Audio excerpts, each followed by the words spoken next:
GMC Kathua में गर्भवती महिला की मौत हो गई। परिवार ने जीएमसी कठुआ पर लापरवाही का आरोप लगाया है।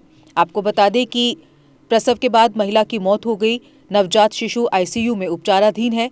जीएमसी में महिला की मौत का जिम्मेदार कौन है को लेकर मृतका के परिजन प्रदर्शन कर रहे हैं। महिला डॉक्टर पर लापरवाही बरतने का परिवार वालों ने आरोप लगाया है। परिजनों का कहना है कि दोपहर बाद जीएमसी में अल्ट्रासाउंड की सुविधा नहीं मिलती है। हालांकि इस दौरान जीएमसी में भारी पुलिस बल तैनात रहा। पीड़ित परिवार लगातार इंसाफ की गुहार लगा रहा है।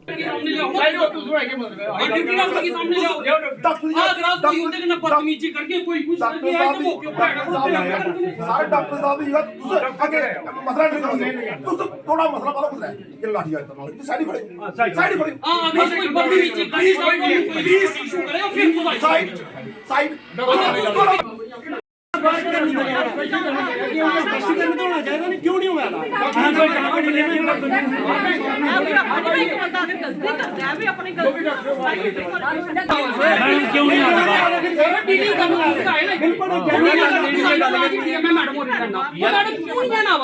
यार आराम से निकाल नहीं मैम आपके साथ में कौन है मैडम क्यों नहीं आ रहे बाहर क्यों नहीं आ रहे यही जरूरी होगा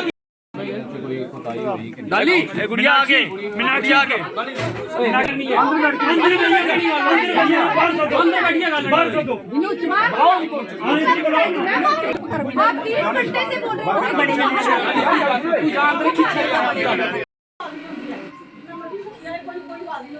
रोमी ने सारा केस खराब किया 8 दिन हाल रोमी दे एक्सीडेंट होया दोबारा एक तो ऑन स्पॉट हो जाए वो हो सकता है। जब फ्री आपको 24 आवर पता है इस केस का कि ये केस जो हम हैंडल नहीं कर सकते हैं, जब आप हैंडल नहीं कर सकते तो आप रेफरल तो दो। रेफरल नहीं दे सकते हो तो हमें एम्बुलेंस ही दीजिए। वो हमने देखना है कि कहाँ हमारे लिए सही होगा। 2 मिनट पहले इन्हें भी आख्या कि ये जेरी रिकॉर्ड की कापी है राती जेरी एडमिट होया पूरी पर्ची अस तो 2 मिनट फोटो स्टेट कराइए दिने असी परेशान है। मैं इथों इहदे पे जने है वही फोटो स्टेट करिए थोड़े सारे कागज पाई थे मीडिया सामने 2 मिनट उन्हें आख्या दसो पर्ची मैं दिखा दो कख नहीं। इसका मतलब जी राती की पर्ची है जो भी रिपोर्ट है वो भी हूँ छपा दे कुछ नहीं दिता ये फोटो स्टेट करिए तो मैं आन स्पॉट दिखा कुछ भी नहीं सब कुछ पिछा कढ़ी लेगा जिन्हें भी डॉक्यूमेंट सर देखो करिए हूँ पर्ची दिने कुछ नहीं दिता तो कुछ नहीं है सर देखो तो मिगी देनी ना सर एडमिशन उन्हें आख्या एडमिशन फाइल सारी ओरिजिनल कुछ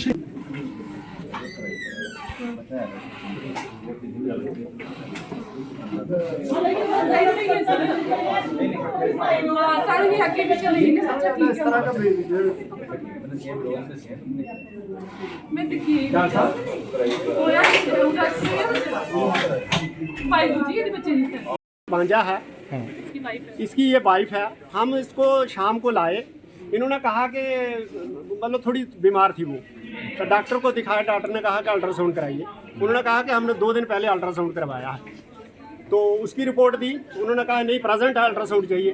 प्रेजेंट अल्ट्रासाउंड जो करवाया उन्होंने कहा यहाँ अल्ट्रासाउंड नहीं होगा। देख लीजिए आप ये कठुआ की हालत है। डिस्ट्रिक्ट एडमिनिस्ट्रेशन जो है वो सोया हुआ है। कठुआ में 7 बजे अल्ट्रासाउंड की फैसिलिटी नहीं है। यू कैन गो आउटसाइड वहाँ जाइए निशा के पास वहाँ करवाइए अल्ट्रासाउंड। वहाँ करवाया चलो जो मरता क्या ना करता जिसने जो परेशान है उसने तो करना है अपने पेशेंट के लिए। जब वहाँ से रिपोर्ट आई तो इन्होंने कहा कि आपको हम रेफ़र कर रहे हैं। ये मेरी बहन है तो इन्होंने मुझे कॉल किया तो मैं आ गया। तो मैंने कहा रेफ़र किया बोले नहीं। मैंने कहा फाइल दो। मैं फाइल लेके गया। बोले जो गायनिक की इंचार्ज है सारा उसके पास गया मैं उनके पास गया मैं तो इन्होंने कहा कि बच्चे की जो कंडीशन है वो क्रिटिकल है। जो फैसिलिटी डिस्ट्रिक्ट हॉस्पिटल में होनी चाहिए वो नहीं है। ये डॉक्टर कह रहे हैं शिल्पा डॉक्टर शिल्पा रैना जो फैसिलिटी होनी चाहिए नीको की वो नहीं है। तो आपके बच्चे को प्रॉब्लम हो सकती है इन फ्यूचर। तो मैंने कहा फिर इसका क्या सोल्यूशन क्या है। उन्होंने कहा कि इसको हम कर सकते हैं लेकिन जब डिलीवरी होगी तो बच्चे को हम ना मशीन में रख सकते हैं।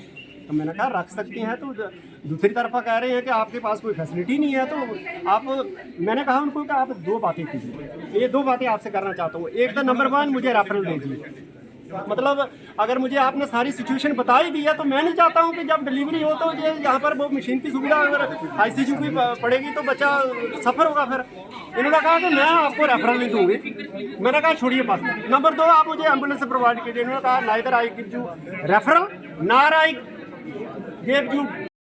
तो मैंने कहा आप मुझे रेफरल भी नहीं दे रहे हो, एम्बुलेंस भी नहीं दे रहे हो, तो इसका मतलब आप डेलिबरेटली केस को बिगाड़ रहे हो। इसने कहा कि मैं नहीं ये सब कुछ कर सकती। मैंने कहा आप यहाँ इंचार्ज हो, आप कह रहे हो कि मैंने ऑपरेशन करना है और आपके पास कोई फैसिलिटी नहीं है। कल को अभी 2 मिनट के बाद अगर कोई पेशेंट कुछ आ जाएगा तो आप क्या करोगे? आपके पास ऐसा सिस्टम नेटवर्क होना चाहिए कि अगर आपके बस में नहीं है तो आप कनेक्ट करके दूसरे को उसका सपोर्ट ले सकते हो। आपकी चेन सिस्टम होता है, हायर अथॉरिटी उससे हो रही, ताकि उनके बारे में बात करो ना कि इस तरह का केस है, सारे लोग घरों में सोए हुए हैं। तो उसके बाद क्या हुआ कि रात को इन्होंने 12 बजे ऑपरेशन कर दिया। 12 बजे ऑपरेशन करने के बाद इन्होंने कहा कि बच्चा ठीक नहीं है। अब क्या करें, बच्चा ठीक नहीं है। जो भी है जो सिस्टम इन्होंने पहले कह दिया कि वो शफी सेंटर नहीं है। फिर वहाँ पर गए, अब वहाँ पर अभी तक बच्चा वहीं पर है। ये सुबह रात को किसी को पता नहीं क्या नहीं है, इन्होंने ऑपरेट किया और पूरी रात यहाँ कोई नहीं आया। फॉलो करना चाहिए ना, आपको पता है एक नॉर्मल डिलीवरी जिसमें कोई कॉम्प्लिकेशन नहीं है तो डॉक्टर भले सो सकता है रात को, बट जो केस सीरियस है उसको पता है डॉक्टर को फॉलो करना चाहिए। हर 2 घंटे, हर घंटे के बाद उस पेशेंट को फॉलो करना चाहिए। ये आपने बेड पर चले गए, सोए रहे, सुबह आते हैं, सुबह वो तब तक वो जो पेशेंट है, सराउंडिंग में जो पेशेंट है वो कह रहे हैं कि जिसकी हालत पूरी रात खराब रही, नोबडी केम देयर, किसी ना किसी को कुछ नहीं पूछा और डेलिबरेटली स्टाफ मेडिकल नेग्लिजेंसी से मरा है। मैं तो कह रहा हूँ कि एडमिनिस्ट्रेशन फेलियर है, जहाँ डिस्ट्रिक्ट एडमिनिस्ट्रेशन, DC साहब, SSP साहब, हायर अथॉरिटी, पैरामेडिकल स्टाफ जो है, इनकी पूरी जांच होनी चाहिए कि क्या कर रहे हैं। पब्लिक जो है वो कुछ नहीं पता, पब्लिक बेचारी गरीब मेरी तरह बाहर बैठी हुई है, जहाँ बंद है शटर, अंदर क्या हो रहा है, what is going inside, non is known. Patient की डेथ हुई है सुबह 7:30 बजे के करीब, 7:20 पे। तो सिजेरियन तो रात को हुआ था, पेशेंट तो ठीक थी, बिल्कुल स्टेबल थी। फिर उसके बाद पेशेंट को एम्बोलिज्म हुआ है, उसकी वजह से कन्वल्शंस और ये सब हुआ। तो सारी टीम इधर ही थी, इससे स्टेट करने की बड़ी कोशिश की, लेकिन हम दुख की बात यह है कि एक पेशेंट की डेथ हो गई है। मैम जैसे कि बताया गया कि डॉक्टर ने पहले देखा तो उन्होंने कुछ उसमें उन्होंने जो डॉक्टर ने बात की है, उन्होंने कहा कि बच्चा जो था उनका वो थोड़ा अल्ट्रासाउंड पे IUG आ रहा था, तो उसके लिए यहाँ पे फैसिलिटी नहीं है। तो उन्होंने कहा था कि बच्चे को शायद रेफ़र करना पड़े, लेकिन मदर तो बिल्कुल ठीक थी, कोई प्रॉब्लम नहीं थी। तो मगर किस कंडीशन में ऐसा हुआ कि क्या उसकी केयर नहीं हुई या कोई और वजह थी कि जिसकी वजह से ये नौबत आई? क्योंकि आप बता रही हैं कि उसकी स्थिति सामान्य थी। अब जैसे पेशेंट्स की जब डिलीवरी होती है पेशेंट्स की 24 घंटे के बाद पल्मोनरी एम्बोलिज्म भी हो जाता है, ऐसे नेचुरल डेथ्स हो जाती हैं। एमनियोटिक फ्लूइड होता है जो बच्चे का निकलता है, उसकी वजह से भी एम्बोलिज्म हो जाता है, लंग्स में क्लॉट चला जाता है, वो एक वजह होती है सडन डेथ की। ये कॉम्प्लिकेशन है। बाकी डॉक्टर्स की तरफ से कोई लापरवाही नहीं हुई है, कुछ नहीं हुआ है। पेशेंट को बड़े सिजेरियन हुआ, उसके बाद वो 5 घंटे ठीक रही है, बिल्कुल 12 बजे सिजेरियन हुआ है उसका। मैडम अल्ट्रासाउंड मशीन को लेकर भी बात की गई है कि अल्ट्रासाउंड बाहर से करवाना है।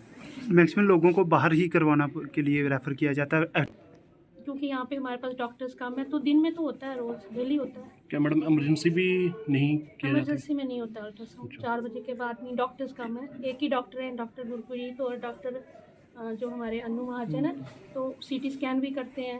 वो सारा डेली वो आते हैं, और डेली तो सारा होता है। इमरजेंसी में भी होता है सब कुछ, लेकिन अल्ट्रासाउंड नहीं होता, शाम को नहीं होते वो।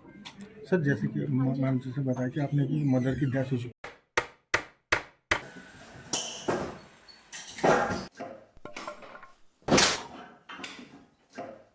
क्या बात है मिस्त्री, बड़ा परेशान लग रहा है। क्या बताएं बाबूजी, कई कंपनियों के कील लाए पर सभी के सभी टेढ़े हो जा रहे हैं। इन कीलों ने तो परेशान कर दिया है। परेशानी दूर करनी है तो RK इंडस्ट्रीज के स्ट्राइक ब्रांड के कील और कब्जे ही उपयोग करो, जो देते हैं मजबूती की गारंटी।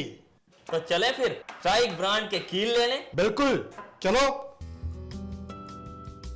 स्ट्राइक ब्रांड लगाओगे तो मजबूती पाओगे और परेशानी को भी भगाओगे।